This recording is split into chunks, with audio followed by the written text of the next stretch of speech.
There's a lot of jumping around and bouncing around. So we're good? We're on? You are on. We're on. Hi, everybody.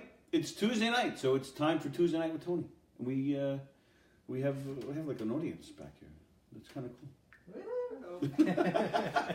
On cue. Woo-hoo. So, hey, thanks for joining us this week. Last week's show was a lot of fun with Sherry and Faye. There were a lot of views, a lot of people commenting, so we appreciate that. Keep on commenting, keep on hitting those hearts and likes and sharing and all those other things you do. Send them money. Send them money. We'll take it. We'll take it. And also just like to say thanks to all of you that have supported our radio show so far. Sally and Eric and I, we can be heard on govsradio.com from 11 a.m. to 1 p.m. That's Eastern time, Monday through Fridays. This is our just started our third week, and it's really going well. We've had some really cool guests, and we're having a great time with it. So we hope it continues. We hope it turns into something. We appreciate all your support with that. Stormy Daniels tomorrow, right? We had Bono yesterday, and Stormy Daniels tomorrow, and President Carter next Monday. But right now, we have Carl Woodin. That's Carl Woodin. This is kind of technically your second appearance on the show. Correct. Because we did call Carl one day as we were doing the show and trying to figure out things. So yeah, we called Carl, and then when we hung up, we lost connection. So thanks for that. I blame Zach. That's a good idea, especially since he's not here. And that's Carl Woodin. He's a multimedia producer. I don't know what that is, but we're going to find out. We're going to talk about all kinds of cool stuff with Carl. But before we get to that stuff, I'm just going to tell you that Carl is he's a good friend of ours. We've had a lot of fun with Carl. I've hung out in a recording studio with Carl, which was one of the best times of my life. Great week. I had just had a fantastic time, and I did get permission that we can talk about it. Oh, did you ask too? No, I didn't. Oh, okay. I made sure it was okay with the man on the other side of the pond, Mr. Elio Pace, who was once on our show, right actually in this very spot. Elio and Amy were on the show with us once. Elio, what was it? 3 years ago? 4 years ago at this point? It's at least 3 years ago. So, I don't know, the album, it'll just come out in his unreleased box set in 20 years. No, it's coming out soon. Is it? Yeah, I think so. Yeah? I think it'll make it this year. This year, you think? I'm hoping. Oh, all right. Yeah, so we were in the studio with Elio as he was recording an album. Carl was actually filming it for a documentary. I was just there because I'm a pain in the ass. But it was just a fantastic experience. Had a lot of fun. We also now we have an annual thing an annual event where we go to Carl and Eileen, his wife, they're from Philly. So one year we go to a Philly game. This past summer they came here to Citi Field to see the Mets lose. So I guess this summer we'll go see Philly again. So that's a lot of fun. And last fall we went and saw Queen together, which was just another phenomenal Great night. Concert. Thank you, Neil. Who are we boring already? Dennis Farrell, Dennis Farrell. who watched the radio show this morning. Yeah, he called in. Thank you, Dennis. He goes, how many shows can I watch this fucking in one day? At least you can turn it off. I'm stuck here for 2 hours.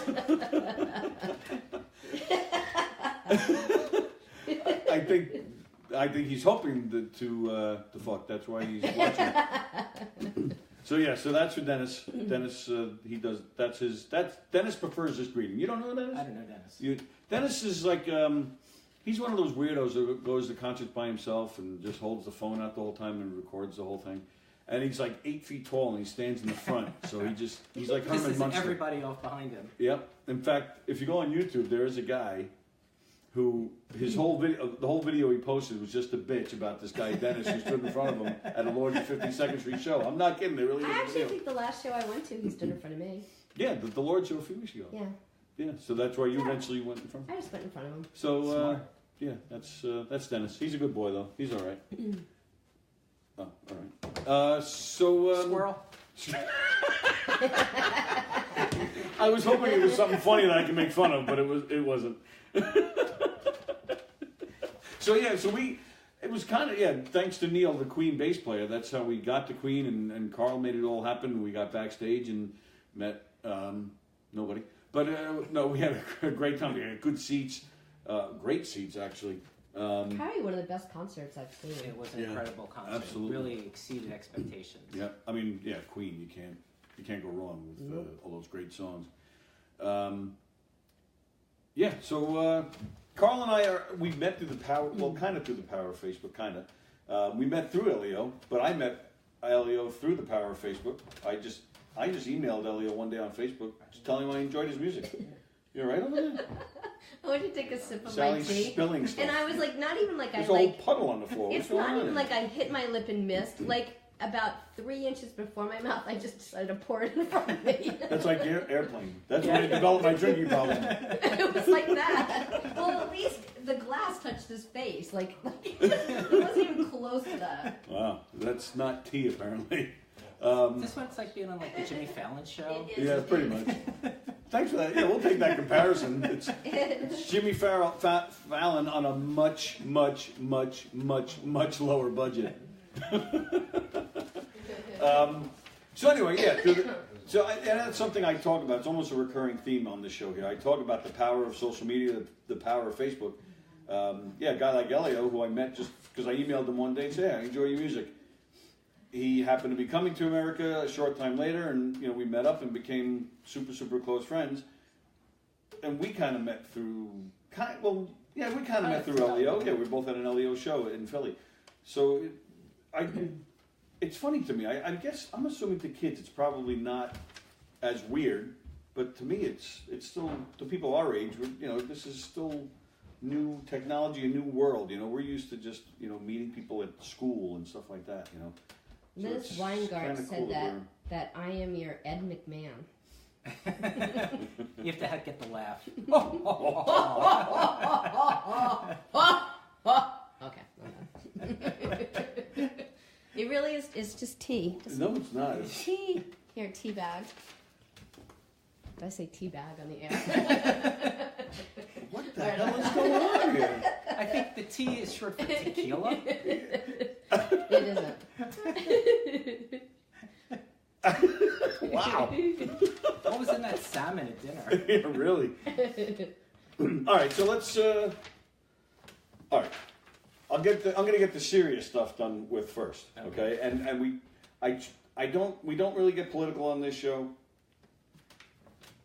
However, we're gonna do it. We're gonna do it. Carl and his wife this weekend went to the rally, the protest. What would you call it? I would call it, they called it a march. A march, okay. And the anti-gun march in D.C. this weekend, where tons of people went.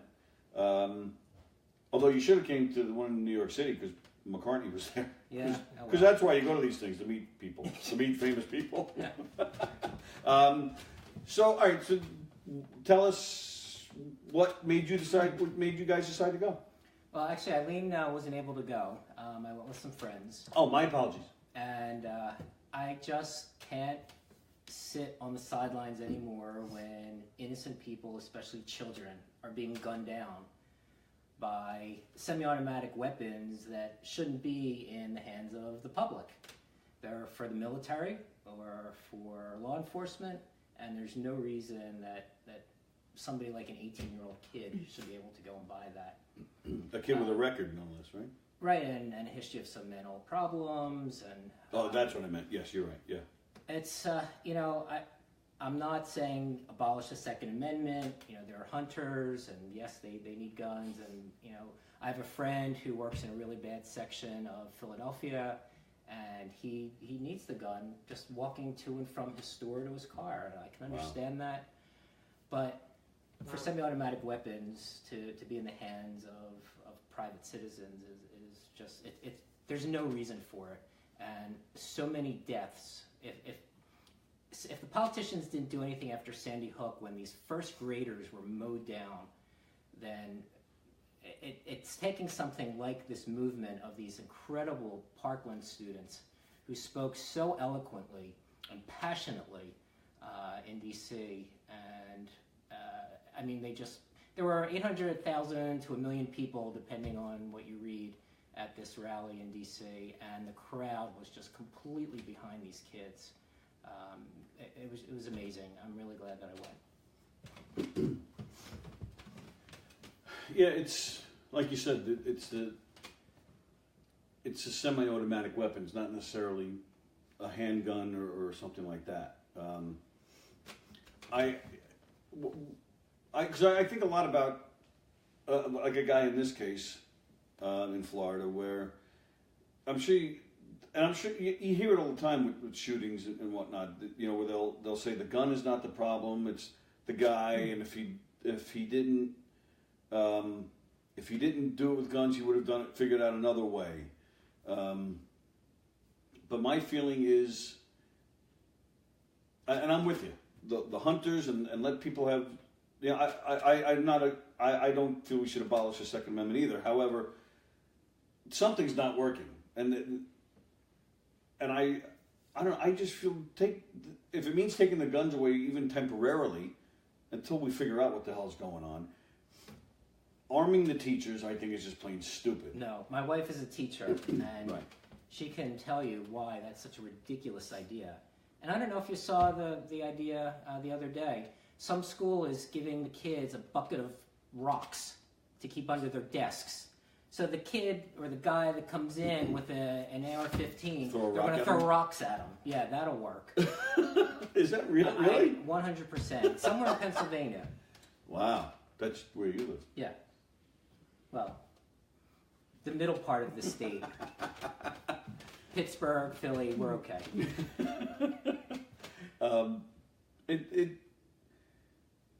I don't like how, whether it's, you know, giving teachers guns or more armed guards, it's not, these aren't solving, you know, the problem. No. You know, these are Band-Aids, these are, you know, preventative. It's not fixing what the problem is.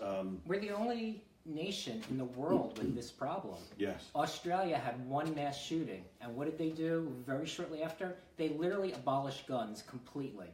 Unless you're a farmer where you need to protect your sheep or whatever from other animals, you cannot own a gun in Australia, and it worked. Right. People turned in their guns, and now it's a gun-free society for all intents and purposes. The UK, Japan, I travel all over the world. And I talk to people in restaurants, bars, and they look at me like, why is your country like that? Yeah, there's a guy I know who lives in Canada, and he was in New York for a number of reasons, but he attended basically a seminar on gun violence. And they were taking questions from the audience, and he got up and he just asked flat out, he goes, I'm from Canada. We don't have this problem. He goes, what is America's fascination with guns? He goes, I'm seriously asking. He goes, because I don't get it. I just don't get it. I don't get it. And same thing. I was like, yeah, he's right. I don't get it. I have really good friends that live in Canada. Shout out to Tim and Heidi if they're watching. And we were constantly discussing this issue. They just don't understand. And I wish I could explain it, but I can't. Right. Yeah, and like you said, especially when, you know, we're talking about kids, and again, I just feel they should get to the root of the problem, why these kids are doing that, and you know, and who was I talking about it before? Maybe these guys. I forget who I was talking about it with before, but I just, you know, again, get to the. I don't want to sound like one of those, you know, crabby old men, get off my grass, but when we were around the same age or close enough, he's a lot older than me. I just look older than him. We're close to the same age. We didn't have this, you know, we weren't shooting each other up when we were kids. And I just, again, not to sound like an old man, our generation was better. I'm not saying anything like that, but you know, there has to be a reason or a bunch of reasons why this is happening now. Whether it's too much pressure at school or, which is personally one of my not conspiracy theories, but just opinions that, they've added periods at school, kids, their workload is bigger, the clubs run later, I have a lot of opinions with that, but no matter what, or anybody's opinion is, just find out why it's happening instead of just let's arm everybody up and be ready. I just it's ridiculous. Yeah. And it's not going to be fixed. What do you feel comes out of going to something like a march? Well, I think it shows, or it should show, the people that are in power that there were 800 of these marches around the world.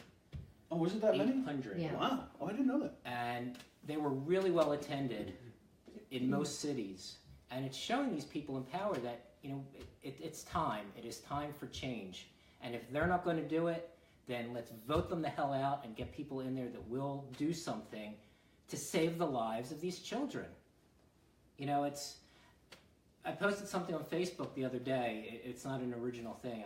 I shared it. And it said something to the effect of, it doesn't matter, liberal, conservative, Democrat, Republican. These kids want to feel safe, and they need the adults to fix it. That's all. Yeah, right. It is that simple. Yeah. Wow. What did you experience there? Was there a lot of... It was, I've only ever done one thing like that. There was a rally for peace. It was basically an anti-Trump rally in Philadelphia. He thought he was going for a piece of pizza. Yeah. It was in Philly, and the mayor spoke, and our incredible Attorney General of Pennsylvania spoke. And there was a rabbi, an imam, a priest. Sounds like a setup for a joke. I was just about to say that. A rabbi, a imam, and a priest walk into a bar. And that was great, and maybe there were a couple thousand people. Well, 800,000 people, white, black, old, young, it didn't matter. And everybody was there, and it was a peaceful assembly. I could only imagine what it must have been like in the 60s when Dr. Martin Luther King had his rallies. But there's so many people, and you get a little push, or somebody steps on your toe, and it's not like, hey. It was like, oh, I'm sorry. Oh, no, go right ahead. And it was like that the entire day. It was just, people were all there for the same reason, to support these incredible kids from Parkland, and there were kids from other parts of the country that spoke, kids from Chicago and South Central LA, where gun violence is rampant. And it was just incredible to hear this 11-year-old girl, I think she was from Chicago, amazing. I could not believe that this was an 11-year-old. And then Martin Luther King's granddaughter, who was 8 or 9 years old, came out. And you should have heard her rallying the crowd. Really? Chip off the old block. It was incredible. Yeah, she was great. I heard that speech. Yeah, that was really nice. It was just beautiful to hear this and to be part of this incredible mass assembly of people that just were there for each other. Wow. It was really nice. That's nice. All right, so that's, unless you have more on that, I'm gonna. No, Although Carl did request that once we get into this, that he cap it off with a verse of "We Are the World." So you do not want to hear me sing, Tony. Eileen will attest to that. Well, all right, but since you did, what you just said to me is a nice segue, because you said white, black, old, young. That I feel that's the power of music. Is old, black, white, old, young. It doesn't matter if you enjoy good music or you have common interests like that. It just kind of brings people together. No kinds of, there's no barriers of any kind. So I'm going to get into music here. You have, which I don't know. Sometimes I feel we should just call this show the Billy Joel Hour, but you have some connections to Billy Joel. Did I? Oh, maybe I didn't bring it. I thought I had brought the thing with Carl's name on it. Here, look. This is a Liberty DeVito stick. Cool. I just happened to notice it was sitting here. Does he know what's missing? No. He's playing with one hand tonight. It's been done. He's drumming for Def Leppard now. So all right. So tell us about that. How did you? Your name is on a few Billy Joel albums and on the credits of some Billy Joel videos. What's your connection? How did that all begin? How did you get into Billy Joel yourself? I've been a Billy Joel fan since 1974. My uncle took me to my first concert in Philly. It was at the Academy of Music. And I think it was the Doobie Brothers, although we're not quite sure if that was true or not. They were the reason we went to the concert, and the opening act was Billy Joel. and he just blew me away. And I just thought that his songs were fantastic. And the Doobie Brothers were a real letdown after that. So I became a fan and searched out albums. At the time, there were only a couple I could get. Searched forever to find Cold Spring Harbor because I knew that was out there and still have that copy of it.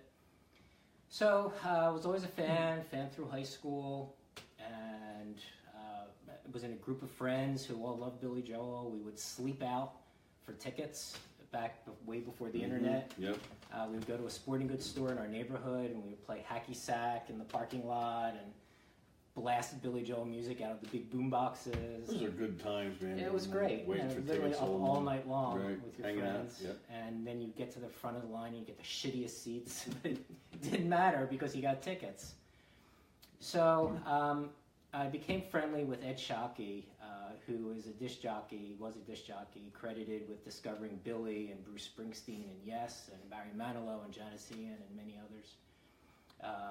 He was the one who, there was a radio concert in Philly that Billy played, and Ed loved the song Captain Jack, which was the first time Billy had played it. It was unreleased, and Ed played it a lot on the air. Became the most requested song in the history of WMMR. More than Freebird. More than anything. To this day, it's the most requested song in the history of WMMR, which know. at the time was one of the most listened to radio stations in the country. This was before XM and all the other stuff. And so one thing led to another, and that's how Billy wound up getting signed to Columbia. So Ed got me backstage at a concert actually in the Meadowlands. And I got to meet Billy's production people and most of his band, and I had a very, very brief introduction to Billy. And at the time, there were CD-ROMs that were starting to come out. Yes had one, and Peter Gabriel had one, kind of multimedia, at the very beginnings of multimedia. So I was experimenting with programming multimedia stuff back then, and I said to Billy's production people, Billy should have something like this. I know he was doing master classes at the time. I said there could be a menu of questions, and the user could click on a question, and a little video, and at the time they would be a little video, would pop up, and Billy would answer the question, or maybe play one of his songs, or a cover of something. They said, oh yeah, that's great, do you have a card? So at the time I was corporate based, I wasn't working for myself, and so I just gave him my card. I was creative director for a pharmaceutical research company. Oh wow. And so you're talking about early 90s? This was very early 90s, like 91. And didn't hear from them for a year, and I thought, typical Hollywood music business, oh yeah, sure, and never hear from them again. About a year later, I get a call from Jeff Schock, and he said, we really like that idea, and we've been touring. We've been down in Australia, New Zealand, and we're now off the road, and we'd love for you to come up to Columbia Records and, talk more about it and bring these Peter Gabriel Yes things up for people to look at. So one thing led to another, and I got a deposit to start this project. Wow. And I started working on it, and there was revisions. And then I get a call from somebody at Columbia. We like what we're seeing, however, do you know this thing called the World Wide Web that's out now? So I was familiar with it, and they said, can we make this a website instead? Yeah, sure, no problem. No freaking clue how to do that. Oh, and wow. It's not like you could Google how do I make a website, Right. and there weren't books about it. So I taught myself how to program in what's called HTML, which was the only language of the internet at the time, of the web, and started to make the website. And one thing led to another, and time passed until we could get video on the web, which was a problem back then. Sure. So I created Billy's first website. Created Billy's first website. Wow. So I did that, then there was a second revision. That was one of my trivia questions. Who created Billy's first website? Yeah, I got it right. It was Carl. I'm totally kidding. And then I was starting to do a third revision of the site, however many years later, and I get a call from Jeff, and he said, I don't know if you've read, Sony has bought Columbia, and they have their own in-house web people, and we're kicking out all the subcontractors. We're sorry. Wow. He said, but, you and I will still work together. So I was a little disappointed, and I thought, I just spent a lot of time working on this. I mean, I did get paid more or less. Sure. But then I had become very friendly with David Rosenthal, who at the time was just Billy's keyboard player. Right. He's now Billy's music director and keyboard player. And David said, I saw that third version, and I don't have a website. Would it be okay if we make that my website? I said, yeah, I mean, Billy doesn't own it. They're not going to use it. So since then, so we're talking maybe 93, 94, and David and I have become great friends over the years. I've been doing David's website ever since. Wow.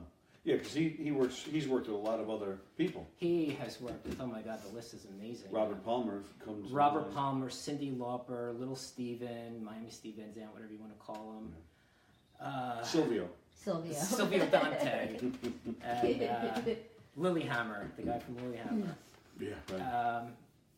I can't even remember everybody that he's worked with. He's currently working a lot with Ethan Bortnick, who, if you watch PBS, he's like this child prodigy. Right, yeah. You have no idea. No idea. I didn't know either. But he's got a big recording studio in Jersey, and he produces tons of people. What's it like with a guy like Rosenthal? I mean, I'm assuming that must be almost a full-time job in itself, because if he appears in a concert, or if he, like, to update all the news and the happenings and his credits of what he's working. I mean, I'm assuming that's you that does all that, right? I do all that. We usually set aside time once a month where I'll update the news page, update the homepage. But after every concert, usually the next day, he'll send me the set list, and I'll post the set list. So we have every set list of every Billy Joel concert going back to the early 90s when he first started playing with Billy. Right. And what about photos? Do you just look on the internet for a photo? No, he'll send me pictures, because he's always interacting with famous people. So, Paul Simon comes on stage with Billy, so there's a picture of David with Billy, or with Paul Simon, or Miley Cyrus, or Sting. I mean, anybody that's been with Billy on this Madison Square Garden residency, post a picture of David with that person. So, all right. So that led to you getting Rosenthal's site. But then, for all you Billy fans out there, like, what did you? Because your name has been on some releases. So what did you do for those, or who'd you pay off? Well, over the years, Billy and his organization did not save things. It was only, probably within the last 15 years, 12 years. Things meaning recordings or photos or all the above? Memorabilia, tour jackets, stuff that promoters gave to Billy. Condoms. Yeah, branded condoms, yeah. This night. So I happen to have this massive collection of Billy stuff that I've either, when I was younger, would buy from Goldmine magazine. But then as I became part of working with Billy's people, they would just give me the stuff because nobody else was taking it. So like Jeff Schock would be doing a project like The Stranger 40th anniversary and say, you know what, do you happen to have XYZ?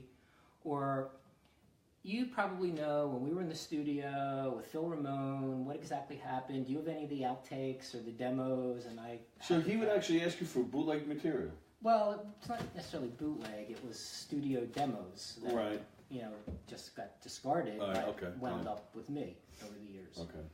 So I would consult with Jeff or provide memorabilia for the photos, for the liner notes, the booklets. When Billy got inducted into the Hall of Fame, I provided some stuff. Oh, really? Paul Fierro, who I don't know if you've met, but you probably know. Yeah, I know who he is. He contributed a ton of stuff to Cleveland for the Billy exhibit at the Rock and Roll Hall of Fame. When they did the Russian documentary and the Last Play at Shea, I worked with Jeff as a consultant on a lot of the aspects of that, of the production. If you're a Billy fan, you got to see Last Play at Shea. I mean, it's just It's great. It's so good. amazing. Especially for all you guys from Hicksville. There's a lot of Long Island references. There's a lot of Hicksville in the beginning of it. And if you're a Mets fan too, Just Well, being yeah, at true. Shea Stadium again. Like I loved that part. Yeah. Very nice. it's great. Yeah. And then Viacom contacted me when VH1 did their Behind the Music Behind the series. music, yeah. They did one on Billy, so I was a contributor to that. Wow. So yeah, when you mentioned the Stranger box set, do you remember? Like, give us an example. Do you remember one thing that you may have contributed to it? Do you remember? I don't remember what I had for lunch today. Okay, never mind. I'd have to check my notes, but You have to check through your notes. Do you have notes? You actually keep notes?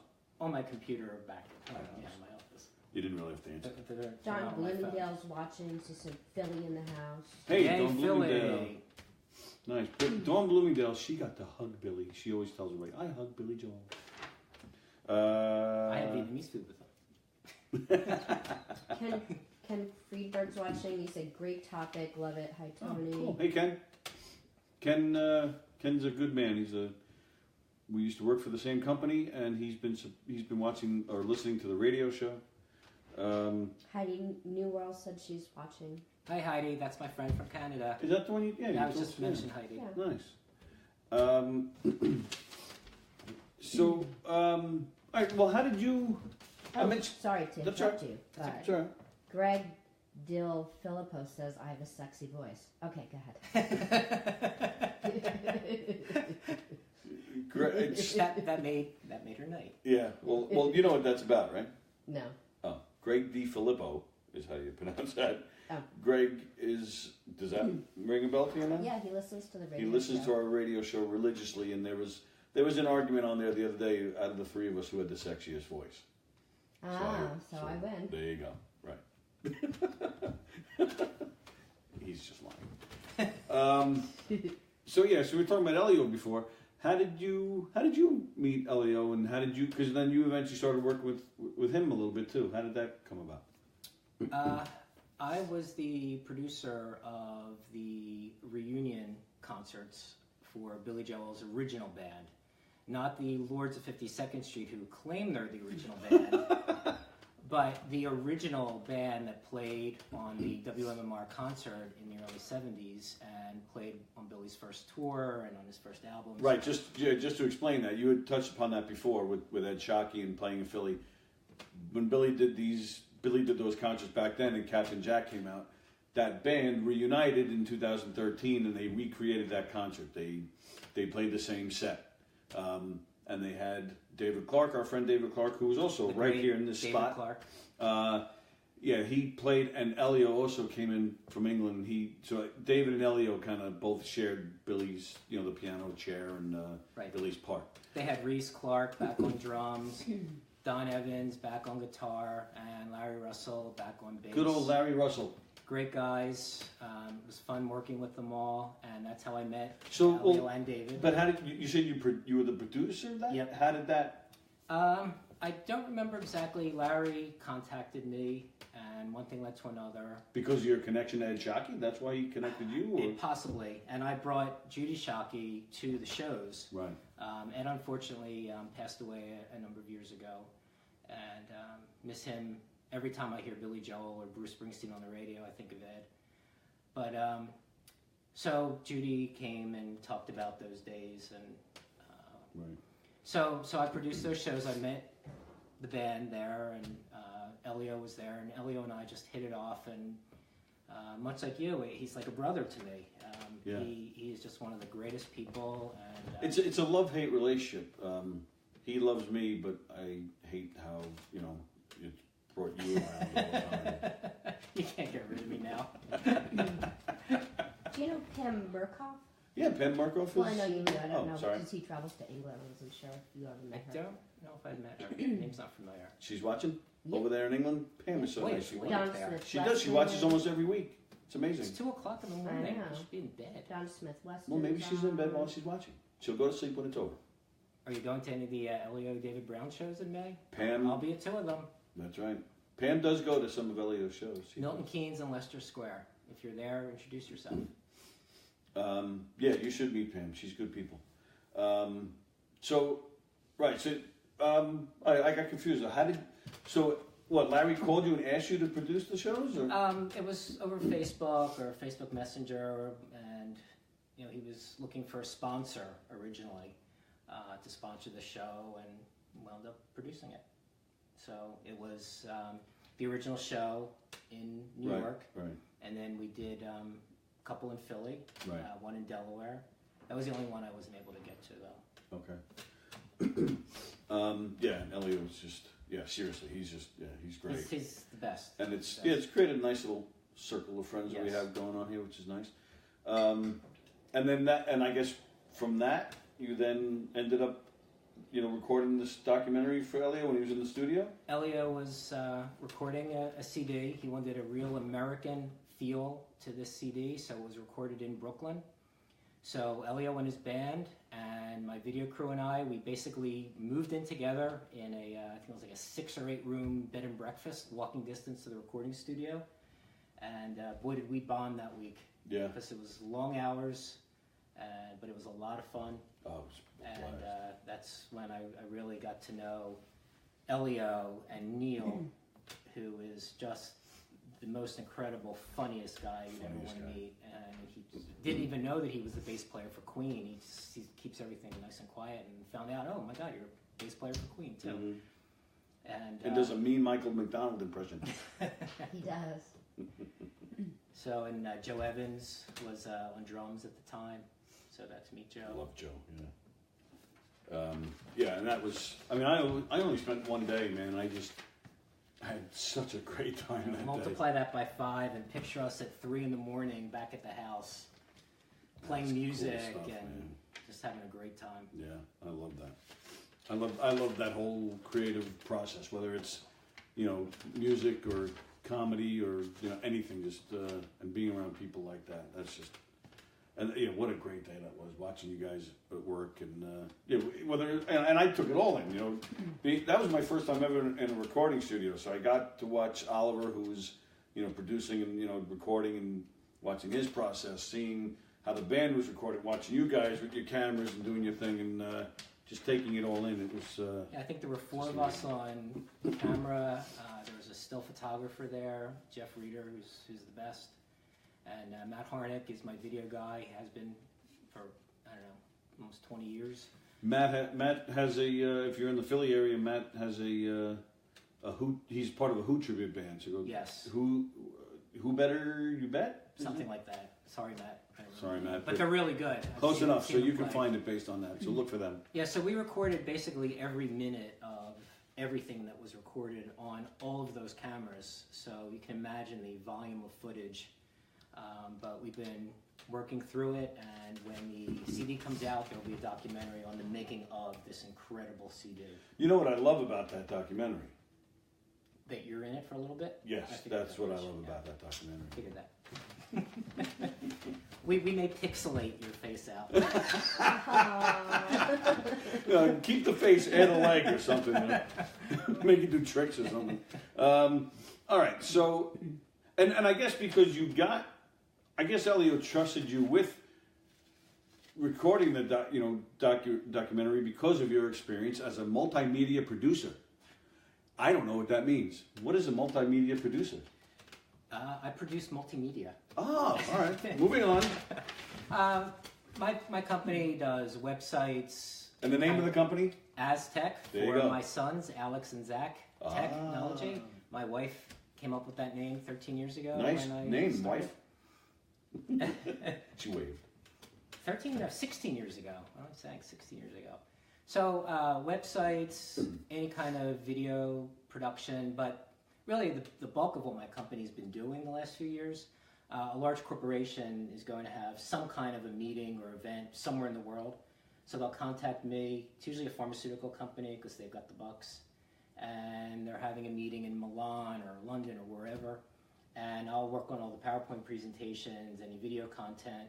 I have local AV partners all over the world, so I'll say this is the equipment we need, this is the crew we need, so that's all supplied locally. Okay. So I show up, and then I'm the technical director of that portion of the meeting. So you don't have, so you don't have to bring any equipment. I bring my laptops and some small ancillary things, but I'm not dragging projectors and mixing consoles and video switchers. Right, so all sourced locally. And then the operators of it are sourced locally too. That's some gig you got there. So you just pretty much. Wow. Yeah. Nice. And then I mean, it's a lot of hours. I know. It's really stressful, but I have some of the best clients. I used to work for a company called Wyeth, and Pfizer bought them. They laid almost everybody off, but they've kind of scattered around. So, and these people they're like friends. They are friends, many of them. So it's great working with them, and I get to meet people all over the world. That was the next part I was getting to. You travel all over the world. I've been to all 7 continents and over 80 countries. Holy shit! I didn't know it was 80. Wow. And it's really that. And I know it's hard work, so I'm not trying to minimize it. But it really is that simple. A PowerPoint presentation, or just some kind of a presentation that requires video, like. That's something that they, again, not trying to, but they need to bring somebody like you in just for something as... Because what happens is 5 minutes before Dr. So-and-so goes up on stage and he's the world-renowned expert on a particular type of cancer or sepsis, and he wants to make all these changes with 5 minutes, they need somebody who knows what they're doing, knows the technology or the terminology. I have a background in that. I used to work at Merck. Okay. Oh, okay. Wow. But I also can keep an even keel and not get flustered. And yes, I can get frustrated, but I can kind of keep things calm. And like when someone leaves clothes on the floor, that kind of frustration. That just drives me absolutely insane. When a car runs into you and scratches your car. Oh yeah, you remember that night? We went out with Carl, and he was just all over the road and smashing things and laughing just like that after he smashed it. And just kept on driving. Smashing everything. We were holding on for dear life in the back of that van. We only went wee a few times. Mom, if you're watching, it's all in eye.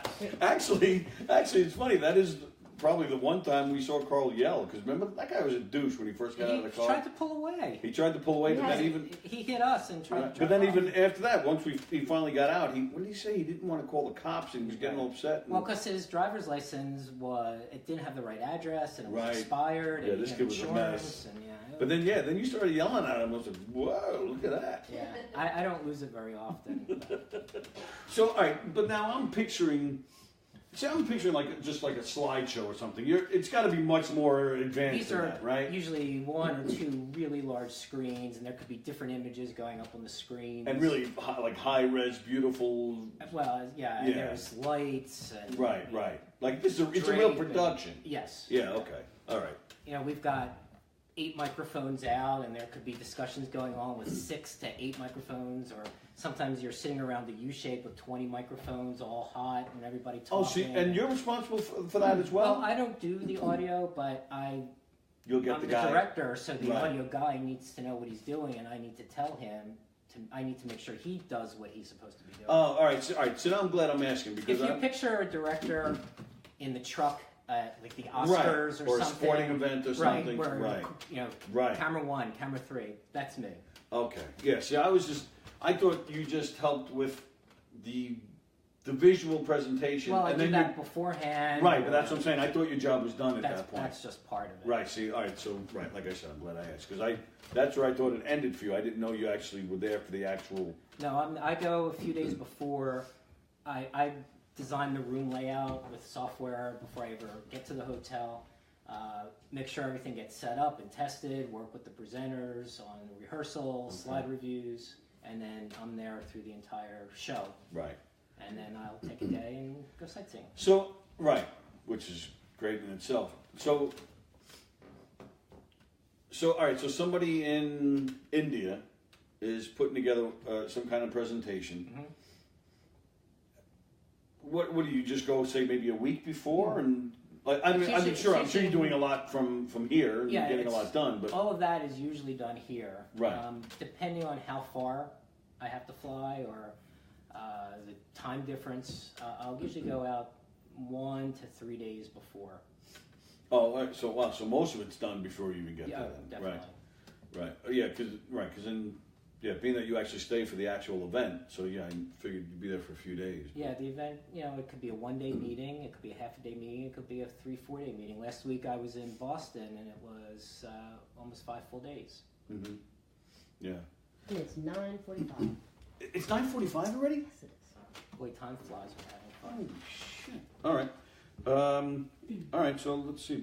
I'll cut a little short. I basically got everything I wanted to go to. But fortunately, you had a love of traveling already. Yes. Right, because I did my research and I found that article on From USA Today. Yeah, there's I pictures saw of the you pictures of packing me a with my suitcase. luggage. I saw that. I was like, oh my god, how did you find that? No, Kevin Mocker, we've not done the trivia yet. Not yet, Kevin. We're getting to it. We'll get to it quick. Because I know Mike Stutz is doing a little video at 10 o'clock. So we'll do that quickly. So yeah, in this article you talk about your love of traveling, and it sparked from going to Disney and seeing the Epcot, Right. and wanting to visit the actual places. So have you accomplished that and have gone back to Disney? Because you said you'd never go back to Disney until you visit the real places first. No, we took the kids. Eileen and my wife and I had already traveled. We spent a summer in Europe after I graduated from school. Nice. This was 1984, so it was before the Iron Curtain fell. We did most of Western Europe. That's when you graduated high school, 84? College. Oh, college, Yeah. sorry, right. So we took the kids to Disney, went to Epcot, went to the different countries, and we said, this is it, kids. Because now what we're going to wind up doing over It's all however downhill many from years, here, kids. we want to take it to the real places. That's the fake Eiffel Tower, you're going to see the real Eiffel Tower. Wow. So we've taken them, we spent a month in Australia and Fiji. Wow. We spent, I don't know how many weeks in Scandinavia, Russia, and the Balkans. We've been to the Pacific Northwest. We had a great trip last year with Heidi and Tim and their family. We were in Nova Scotia and Prince Edward Island. Where am I forgetting?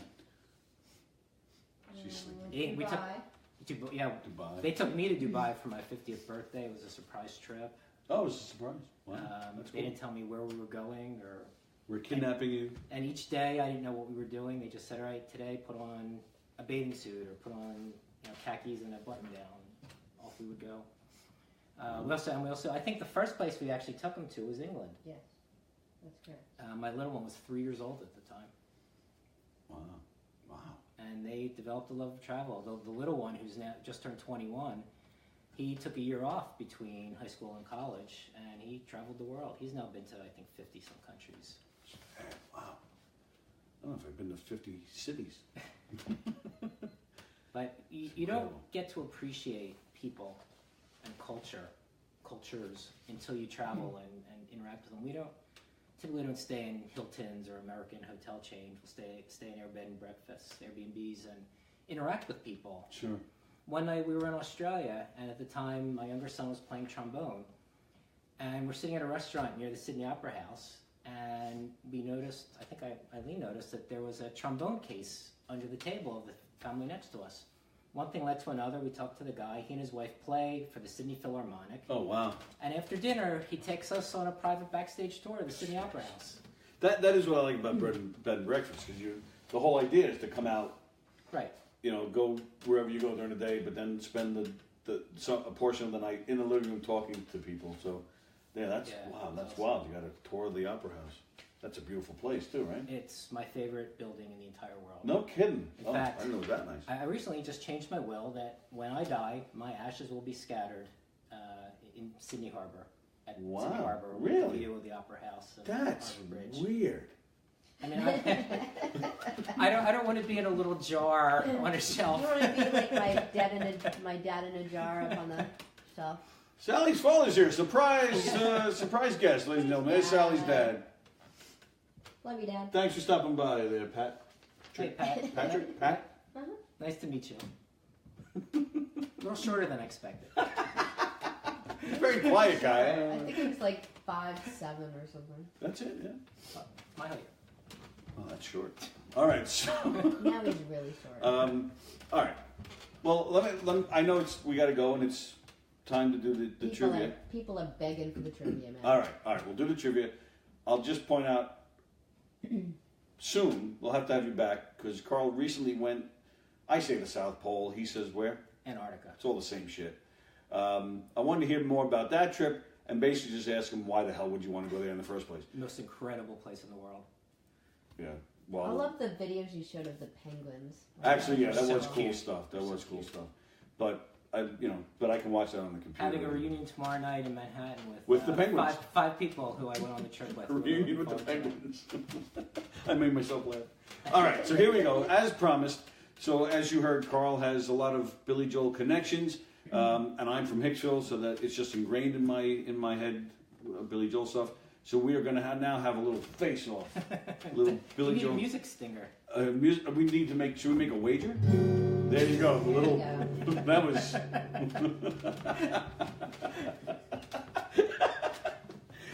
All right. What do we? What's the prize for the winner? Sally's dad. All right. Well, then I'll just forfeit right there. Wow. All right. Let's. You don't want my dad in a jar? I have my dog's ashes are bigger than My that. dog's ass. My dog's ass. My dog's ass is in that jar. All right, let's do this. Sally, so what happened is we said we were going to have a little face-off, so obviously we couldn't come up with the questions, so we asked, there's a Facebook group called Billy Joel Completely Retold. Sally went on there and she asked some of the members, hey, throw me some Billy Joel questions or info that I can ask these two clowns. So some of you were very nice enough to give her some questions. Kevin Mocker gave her a Bible's worth of stuff. And, Kevin must have been off today. Yeah, Kevin finally put down the He came camera. off. So Sally's going to ask us a few questions. The winner gets $100, and From your sponsor. from our sponsor. Yeah. All right, here we go. You ready? Let's see. All right. So Mike Stutz asked this one. Mike Stutz has asked this question. He needs a haircut, but go ahead. Yeah, what is that? I don't know what the deal is, but go ahead. It's scary. He looks like Wolfman Jack. He does. Yeah, he does. Which Billy backup singer has also worked with Fleetwood Mac? Becca Bramlett. Yes. Wow. I was waiting for the buzzer. They were like all these. Yeah. Do you have to answer the form of a question? Alex? Should we raise our hands first? Yeah, That I was don't good. know. That was fast. Would you have known that? If I had time to process the question, I am older than you. You all right there, Grandpa? Should we slow down? Get off my lawn. Wow, that was fast. All right, I'm in trouble. This is from Lori Collado. Lori Collado. Billy plays guitar to which song in his 1986 video? Matter Trust. See you. You're fast. It's not good. This one's from Howard Klein. Howard Klein, who played with Billy at Right. Yeah. the Q&A, the New Yorker thing. Yeah, they played Honesty together. What was the first single released from Glass Houses in the UK? Ooh. Oh, in the UK. You still rock and roll to me? Nope. All for Lena? Yes. Really? Luckily, I was in England back then. Oh, I didn't even know that. 2-1. I love that song. Oh, yeah, man. The Lords do a good version of that. David Clark's great on that. David Clark. And his supporting. This He's is from great on Don Cindy. Bloomingdale. What's that? Don Don Bloomingdale. Bloomingdale. Oh, Don Philly in Bloomingdale. the house. Yes. What Billy Joel song did Chicago members Peter Cetera? My Life. God, let her finish the damn question. I'm beating you, motherfucker. You are. Watch They- your language. My mom may be watching Oh, this. sorry there, Mom. Wouldn't, sorry. This is from Kevin Mocker. Right. The Hassles plotted True. to be the Four. warm-up band. Oh, this is a good question. I like this one.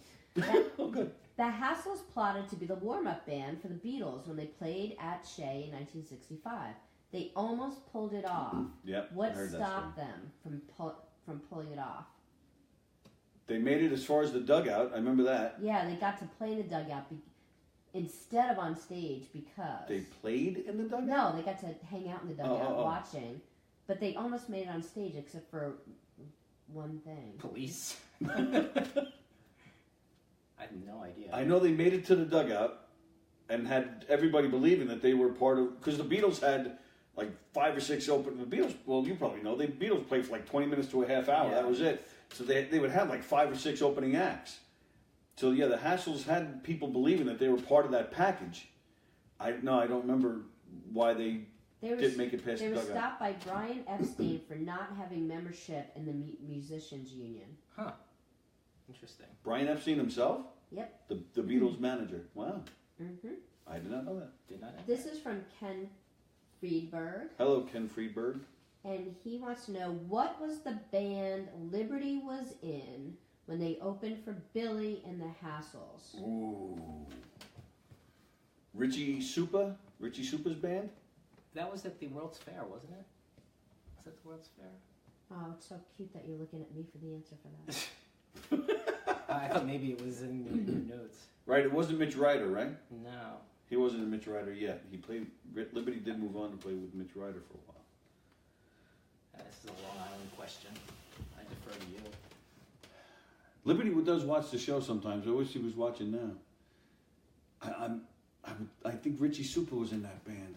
Oh shit. I don't know. I have no idea. The New Rock Workshop. I Never knew heard of it. that. I did not know that. Really? Oh, No. Damn it. So what is it? 3-1 me? I think so. yeah. Yeah. I'm just happy I got one. Also from Ken Friedberg. Oh, for Lena. It worked once. 1984. It's a good book. Rosebud. Wrong book. Yeah, I know. As soon as I said it, I realized Orson Welles, though. That's Right. okay.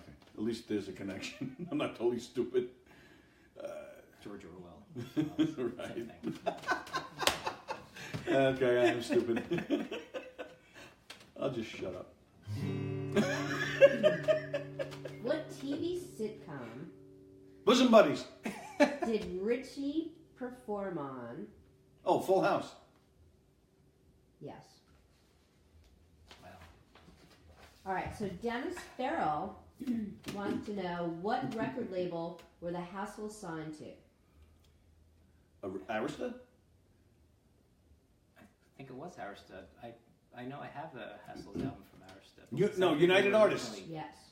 United Artists. Did Arista re-release them? Yeah, I think so. But I believe it was originally United Artists. And then also from Dennis, we all know Billy was in the Echoes. Name the 2 other names they changed their name to.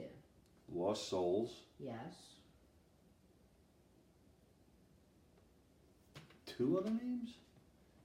Oh, Don Bloomingdale got Full House.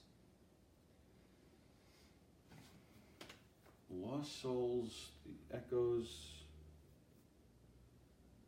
Sweaty Balls. I have no idea. It is Sweaty Balls. I can't believe you got I thought it that. was Sweaty. Sweaty balls. Peach Sweaty. Kind of rhymes with the Emeralds. The Emeralds. The Sweaty Emeralds? Balls. Yeah, I know Emeralds. that. No, I didn't know that. I think Dennis made that up. I know Lost Souls from the. Yeah. There's actually some songs Right. you can hear. Kevin Mocker asks, Fenway Park. That's good. The Garden. at a show promoting the Piano Man album at Rutgers University, 1974, Uh-oh. Bruce Springsteen joined Billy on stage to do what song? Wow, I never even heard that. I had no idea. Is it a Billy song or a Bruce song? I'm going to say neither. Neither. They did Twist and Shout. Yes. Come on. Yes. That was just a guess. Yeah, because Bruce does that a lot in his shows. Yeah. Really? Really. Wow. I'm getting crushed. What Sorry. song was And I So feel It like Goes yes. written about? What song was what? And So It Goes written about? Who or what? What song? Or what person? Christy? Nope. Eileen Woodin? Elizabeth? I even knew this. That's not her last name. Oh, that's right. That's right. Alexa? Elle McPherson. Mm-hmm. Elle McPherson. He wrote And So It Goes about? Yeah. Oh, I didn't even know that. It was I just actually knew in you the I dated book. her. knew he dated her. Oh, It was was in it the book, Christy? yeah. Yeah. What hit song was the earliest written by Billy? What? And this is from Kevin Macarosa. So probably not a Billy song, I bet. He even goes on to say they're probably going to guess Piano Man because it was his first hit, but Did he? I'm not he sure if I write- understand. Did he? what co-write hit song Under was the the Boardwalk? earliest written by Billy? Under the Boardwalk? What's the earliest hit Billy Joel had? No, what's the earliest hit that was written by Billy? And what did you say? He co-wrote Under the I Boardwalk? thought he did something with Under the Boardwalk. Wasn't it? Didn't he play piano on? What was it? My Boyfriend's Back or one of those? I thought it was Under the Boardwalk also. Oh, okay. And Yeah, but he co-wrote it. I thought he had something to do with it. He also did a Bachman pretzel commercial for Chubby Checker. For Chubby Checker, you know, the Bachman Yeah. twist. Yeah. And he plays a little bit of Bach, and he says, it's Bach, man. Yeah, you're right. I forgot about that. But that wasn't would that be considered? Yeah, would that be considered a hit? That wasn't a hit. Is it something he performed Yeah. or something that somebody else performed? No, it was his. So Piano Man is not the answer. Mm-hmm. Captain Jack? I mean, that was a radio Yeah, that would have hit. been my first guess. That was a radio hit, but it wasn't. It didn't sell. Is it a Hassel song? They didn't really have any hits. No. Certainly not Attila. Yeah, right. Barely listened to that. She's Got Away. Yes. Oh. Well, that was a hit afterwards, though, after the fact. But is the fact that he wrote it early? Yeah. Is that She's Got Away was Kevin written Mocker thinking first he's for hitting us with trick questions? Cold Spring Fucker. Harbor album, Oh, and sorry, then Mr. became Woodin. a hit. Because Wow. that became a hit on Yeah, like Songs in the like Attic, 1980. Yeah. the live version. All right. Let's do two more, then we're out. Okay. I mean, I'm good now unless you want more. Oh, do you have more? Yeah, got some. Yeah, I definitely want more. I'm doing so well. This is from Marion Stone. She wants to know. Oh, Marion Stone. And I guessed Great this photographer. one, so it's not going to be hard because I guessed it. What radio station did Richie Canada work for? WLIR? Yep. Oh, Wow. It's the only radio station I know out here. That's I how I didn't knew know it too. I was like, it's the only really good. There's a one. See, these are documentary. too many Long Island questions. Yeah. I didn't even know that. There's a documentary about LAR coming out next week. Oh really? Yeah. Huh. It was an interesting radio station. Yeah, we were just talking about the radio concert from '71 on LIR. Right, that's right. Billy Yeah. was on. But it later became like an alternative station, and I believe it was, I think that may have been one of the first alternative music station in the whole country, and it kind of changed. What is it, probably like Depeche Mode? Yeah, That sort of exactly, that kind of stuff, and it kind of shaped that whole generation of music. stuff. I love that stuff. Do you 80s Britpop. really? Yeah. Yazoo, Erasure. Kaja Gugu, Nah, not so much them. Duran In Duran. fact, I love Duran Duran. I'm seeing Depeche Mode in Philly this summer. Great. Um, Did you ever hear Sammy Hagar's version of "Personal Jesus"? No, It's awesome. I'll have to listen to it. I love Sammy Hagar. It's a great song. Go ahead. Sorry, we're taking up Stutz this time. Sorry, Mike. Last question. Get a haircut. Judy Brandt wants to know. Hey, Judy Brandt. Ask them who the song "Baby Grown" was written about.